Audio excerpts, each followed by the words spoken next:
सो लगा हम बैक उतना वीडियो सो आज की इस वीडियो में हम लोग आज जो बात करने वाले हैं, अगर जो आपका इंटरेस्ट बढ़ गया है, रेट ऑफ इंटरेस्ट अगर आपका बढ़ गया है, इंटरेस्ट का परसेंटेज बढ़ गया जिसके कारण से आपको ज़्यादा पैसा देना पड़ रहा है, तो आप जो है इसका रेट ऑफ इंटरेस्ट कैसे घटा सकते हैं, कैसे जो है आपका अमाउंट जितना जा रहा है तो उसको कैसे घटा सकते हैं, आप कम अमाउंट में जो आपका लोन जो पेमेंट कैसे कर सकते हैं। मतलब साफ सीधी सी बात है, आप जो है पैसा कम देके जो है आप लोन कैसे जो है लोन को पेमेंट कर सकते हैं। ठीक है, आपके इंटरेस्ट रेट ऑफ इंटरेस्ट कैसे घटा सकते हैं, तो बात कर लेंगे आज के इस वीडियो में डिटेल्स में। तो बने रहिए इस वीडियो में, तो स्किप बिल्कुल मत कीजिएगा। चैनल में अगर पहली बार आए हैं तो नीचे का रेड कलर का सब्सक्राइब का बटन दिख रहा है, सब्सक्राइब करके उसके बेल आइकन मुझे कॉल करके दीजिएगा, क्योंकि जो हम लोग ऐसा फाइनेंशियल वीडियो और लीगल एडवाइस सबसे पहले देता है, आपको सबसे पहले नोटिफिकेशन मिलने के लिए सब्सक्राइब करके उसके बेल आइकन मुझे कॉल करके रख दीजिएगा। तो चलिए बात कर लेते हैं अभी आपका रेट ऑफ इंटरेस्ट कैसे घटाया जाए। आपसे जो पैसा ज़्यादा वसूला जा रहा है, अगर मान लीजिए आपका लीगल नोटिस आया था, चाहे लीगल नोटिस कब आता है, जब एनपीए हो जाता है उसके बाद ऑफिशियली 92 डेज, मतलब नॉन परफॉर्मिंग एसेट एनपीए का फुल फॉर्म है। 92 डेज जब बीत जाता है, आप अपना ईएमआई पे नहीं करते हैं, ठीक है, पे नहीं करने के बाद जो है 92 डेज़ के बाद जो है 1 महीने के अंदर अंदर जो आपके पास लीगल नोटिस आ जाता है। किस चीज़ के लिए कि सर आपने जो अपना पेमेंट नहीं किया है, तो पेमेंट हमारा जो है कर लीजिए। आपका जो जिस बैंक से है उस बैंक से नोटिस आता है ऑफिशियली, ये आता है आपका पोस्ट के थ्रू, ईमेल के थ्रू, बहुत सारे चीज़ के थ्रू, इलेक्ट्रॉनिक्स के थ्रू भी आता है, पोस्ट के थ्रू भी आता है। तो आपके पास ये बताया जाता है कि आपने जो अपना पेमेंट नहीं किया तो आपने अपना पेमेंट कीजिए अगले 30 दिन के अंदर अंदर, ठीक है, नहीं तो जो आपका प्रॉपर्टी बेच दिया जाएगा। ठीक है, फर्स्ट लीगल नोटिस में ये बताया जाता है। दूसरा जो लीगल नोटिस आता है 30 दिन बाद आता है ऑफिशियली, ठीक है। 30 दिन बाद आने के बाद जो उसमें लिखा रहता है 30 दिन, अगर 30 दिन हम लोग वेट करेंगे, अगर उसके अंदर आपने अपना पैसा पे नहीं किया तो हम जो है आपका प्रॉपर्टी जो है सेल कर देंगे, बेच देंगे। ठीक है, बेच के जो है अपना जो पैसा रिकवर कर लेंगे, तो आप जो है हमारा ईएमआई पेमेंट कीजिए। और इसी बीच उसके अंदर जो है रेट लिखा रहता है सबसे बड़ा, आप लोग अगर नोटिस किया होगा, ठीक है, आप लोग देखे होंगे कि अगर जो है आपने 20 लाख, मान लीजिए 10 लाख का कि 15 लाख का आपने मान लीजिए लोन लिया था, ठीक है, और टाइमिंग जो लिया था उसके बाद रेट ऑफ इंटरेस्ट सब कुछ मिला के जो है आपका मान लीजिए 8% जो है आपका रेट ऑफ इंटरेस्ट था, जो और टोटल आपको पे करना है 20 लाख रुपया। तो उसको जो है बढ़ा के जो लीगल नोटिस में जो चिपका दिया जाता है, रेट ऑफ इंटरेस्ट बढ़ा दिया जाता है, उसको जो है 10 से 12%, 13%, 14%, कभी कभी 15% भी जो है कर दिया जाता है। करने के बाद जो है आपको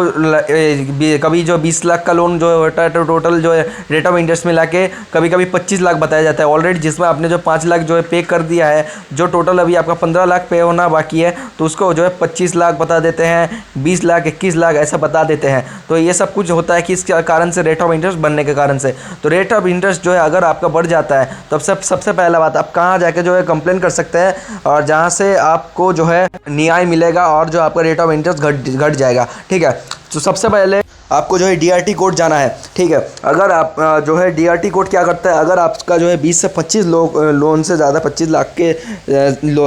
लो है पैसे से ज़्यादा है, अगर आपका 20 से 25 लाख से लोन है ज़्यादा है, तो आप जो है वहाँ पे डीआरटी कोर्ट में जा सकते हैं। डीआरटी कोर्ट क्या होता है? डीआरटी कोर्ट एक टाइप का जो होता है बैंकिंग का ही जो है कोई प्रॉब्लम अगर होता है, कुछ सेक्टर होता है एक टाइप का जो ऑफिस होता है, जहाँ पे जो है सुनवाई किया जाता है बैंक्स की ऑफिशियल, जहाँ पे वहाँ पे बताया जाता है सिर्फ बैंकिंग की तरफ से ही किया जाएगा, मतलब बैंकिंग काम ही किया जाएगा वहाँ पे। मान लीजिए अगर कोई भी दूसरा कोई काम भी नहीं होगा, ठीक है, सिर्फ वहाँ पे जो है सेटलमेंट जैसा, रेट ऑफ इंटरेस्ट जैसा सब कुछ, मतलब ऑल ओवर जो बैंकिंग लोन से रिलेटेड अगर आपको कुछ इशू आ रहा है कस्टमर को और बैंक्स को, तो जो है वहाँ पे जो सुनवाई किया जाता है। ठीक है, सबसे पहले आपको जो है अपना बैंक्स का डीआरटी कोर्ट में जाना है, और डीआरटी कोर्ट में जाके जो है केस फाइल कर देना है बैंक्स के रिगार्डिंग, कि अगर जो आपने अपना ईएमआई पे नहीं किया था और रेट ऑफ इंटरेस्ट इतना ज़्यादा हाई हो गया, ठीक है, तो आप जो वहाँ पे कंप्लेन कर सकते हैं। अगर वहाँ पे जो सबसे पहली बात, अगर आपका बात नहीं सुना जाता है,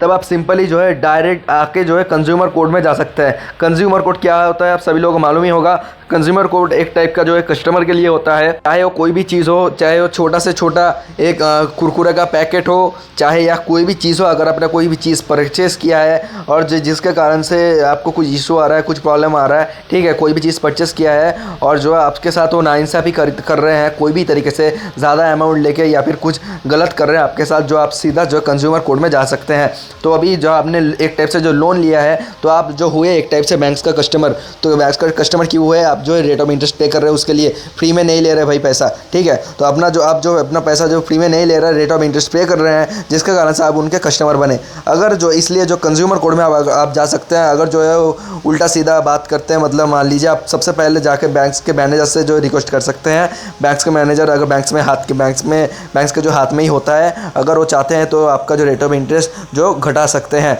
अगर जो बैंक्स के मैनेजर आपका बात नहीं सुनते, बदतमीज़ी से बात करते हैं, आपको बोलते हैं उल्टा सीधा, तो आप सिंपली कंज्यूमर कोर्ट में भी जा सकते हैं, डीआरटी कोर्ट के अलावा, ठीक है। कंज्यूमर कोर्ट में जा सकते हैं डायरेक्टली जाके जो अपना प्रॉब्लम बोल सकते हैं और प्रॉब्लम आपका केस फाइल कर दीजिए बैंक्स का रिगार्डिंग कौन सा ब्रांच है, कौन सा बैंक है, ठीक है। और बैंक्स का अगर मैनेजर का नाम पता हो तो वो भी लिख दीजिएगा ऑब्वियसली, ठीक है, क्योंकि जो बैंक का ब्रांच का जो मैनेजर जो होता है उसी के हाथ में सब कुछ होता है, ठीक है। तो अभी उसके बाद जो नेक्स्ट टर्म देखिएगा कि आपका जो ब्याज ऑब्वियसली 101% चांस बनता है कि आपका जो ब्याज कुछ ना हो, थोड़ा सा भी हो, आपका रेट ऑफ इंटरेस्ट कम जाएगा। और 1% का कमने का मतलब घट जाने का मतलब है, आपको पता ही होगा बहुत सारा जो है पैसा का मामला है। अगर जो है 1% भी रेट ऑफ इंटरेस्ट गिर जाता है, घट जाता है आपके वहाँ से, तो आपका बहुत ज़्यादा पैसा बच जाएगा, ठीक है। तो अगर आपको कुछ भी इशू आ रहा है, कुछ भी प्रॉब्लम आ रहा है, तो आपको जो है व्हाट्सएप का जो नंबर दिया गया है मैसेज में, तो आप जो है वहाँ पे जो है डायरेक्टली हमसे मैसेज करके कांटेक्ट कर सकते हैं। लेकिन ये जो एक पेड सर्विस है, आप वहाँ पे अपने अपॉइंटमेंट बुक करके जो है हमसे बात कर सकते हैं, लीगल एडवाइस ले सकते हैं। तब तक के लिए जय हिंद, वंदे मातरम।